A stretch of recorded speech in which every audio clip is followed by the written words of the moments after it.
liberté financière et, comme moi, dégager un revenu complémentaire et vous sentir plus à l'aise au quotidien. Et vous avez bien raison. Je suis donc ravie de vous retrouver pour cette première vidéo où je vais vous raconter comment j'en suis venue à investir dans l'immobilier, un domaine peu exploité mais rémunérateur. Tout d'abord, je me présente. Je m'appelle Dorothée, j'ai 35 ans, je suis auto-entrepreneur depuis 7 ans et propriétaire de Mobilhome. À l'occasion, j'accompagne et conseille des personnes dans le cadre de leur propre investissement en Mobilhome. Et donc, pour la petite histoire, j'ai décidé au printemps 2012 de reprendre ma vie en main, notamment concernant ma vie personnelle et financière. Dans cette optique, j'ai pris une première grande décision qui a été de déménager pour aller vivre dans un endroit certes beaucoup plus petit que là où j'étais, mais me permettant de faire des économies sur mon coût de vie et de pouvoir commencer à épargner chaque mois. Après ce déménagement, je me suis demandé quel système je pouvais mettre en place pour investir. Tout naturellement, comme beaucoup d'entre vous, je me suis dans un premier temps orientée vers l'immobilier. Je trouvais ça intéressant en faire de l'immobilier. Je voulais faire de la location saisonnière, permettant ainsi de pouvoir mettre à disposition un lieu de vacances pour des personnes qui souhaiteraient venir y séjourner. Dans cette démarche, j'ai commencé à mettre en place un système de veille pour trouver un appartement. Et j'en ai trouvé un, où il y avait des travaux de rafraîchissement et de confort à effectuer, donc je me disais que je pourrais le négocier à la baisse. Ça a pris un peu plus de temps que prévu, puisqu'en fait ma première proposition a été refusée. En effet, j'ai proposé 28 000 € alors que les propriétaires qui le vendaient en voulaient 34 000. J'envisageais d'attendre 6 mois avant de refaire cette même proposition. En parallèle, je cherchais une banque qui pourrait me financer ce projet. J'ai eu un entretien, ça s'est très bien passé. J'ai eu un accord verbal pour me dire qu'il n'y avait pas de souci pour une enveloppe de 35 000 €. Oui, en effet, avec les frais de notaire, les travaux et l'appartement, ça représentait à peu près la somme de 35 000 €. Sachant qu'avec la décision que j'avais prise de déménager, j'avais réussi à économiser 2 000 €, qui me constituait un premier apport. Donc 6 mois plus tard, je refais une proposition pour l'achat de cet appartement qui se trouvait en province, au bord de mer. Et cette fois, les propriétaires acceptent ma proposition. On signe donc un compromis, tout se passe bien. Je suis super contente de faire mon premier investissement. Je reprends donc rendez-vous à la banque, pour cette fois un rendez-vous plus formel, où j'apporte les pièces justificatives de mes revenus. Il faut savoir que je suis auto-entrepreneur et qu'en tant qu'auto-entrepreneur, je n'ai pas d'obligation de faire une comptabilité avec un compte de résultat et un compte de bilan en bonne et due forme. Pourquoi je vous dis ça? Parce que ça va avoir son importance par la suite.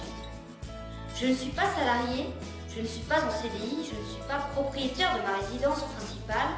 J'ai un salaire moyen professionnel de 2 000 € par mois, donc voilà quelle était ma situation quand je me suis rendue à la banque. 7 jours plus tard, le banquier me rappelle en disant que mon prêt avait été refusé, qu'on ne pouvait pas me prêter ces 35 000 €. J'ai donc décidé de passer par 2 courtiers et de continuer mes rendez-vous avec différentes banques. J'avais bien évidemment une condition suspensive de 3 mois dans mon contrat. Mais malgré tous mes efforts, je n'ai pas trouvé mon prêt et mon projet est tombé à l'eau. Donc voilà, déception. Et là, je me suis dit, non, il n'y a rien à faire. Je suis indépendante et libre, j'ai envie de transformer ma vie, de l'améliorer. Il n'y a pas de raison que je n'y arrive pas. C'est pas possible. J'ai donc persévéré. J'ai réfléchi à trouver une autre façon d'investir. Je me suis donc posé les bonnes questions. Je me suis dit, mais qu'est-ce que tu as envie de faire? Tu as envie d'investir dans une résidence de vacances? Et là, j'ai réfléchi. Et je me suis dit, mais où vont les Français en vacances? Et là, je me suis dit, ah mais oui, les campings. C'est vrai qu'après tout, les Français affectionnent tout particulièrement les vacances en camping. En plus, les statistiques le montrent. J'ai donc là commencé, à partir de ce moment-là, à me documenter, à me renseigner. Et c'est de là que m'est venue l'idée d'investir dans un mobil-home. C'est un investissement qui aura des conséquences positives par la suite, puisque grâce à cet investissement, on va me financer un deuxième projet qui est l'acquisition d'un appartement à mettre en location. Autre point positif, c'est un investissement qui peut être mis en place rapidement d'un point de vue logistique. Ça m'a pris un week-end, il suffisait de l'équiper en vaisselle et autres accessoires. Pour le reste, c'est clé en main, puisque c'est une véritable petite maison meublée, tout équipée.